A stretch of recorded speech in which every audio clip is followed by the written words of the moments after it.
Adjustment খুব দামি একটা শব্দ, তাই না? আমরা যখন বাড়িতে থাকি বাবা মার কাছে প্রচুর ঘ্যান ঘ্যান করি, তখন বোধহয় এই কথাটার কোনো দাম আমাদের কাছে থাকে না।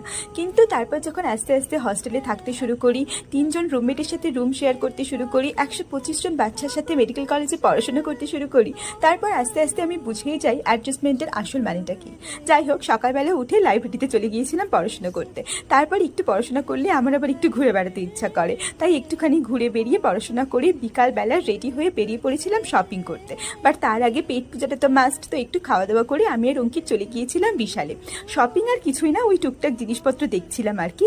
বাট এখানে সবচেয়ে আমার ভালো লেগেছিল এখানে জুতোর কালেকশন। তারপর এই দেখো, এখানে অঙ্কিত জুতোটা নেবো কি নেবো না করে ভাবছিল, ফাইনালি ও আর নিল না জুতোটা।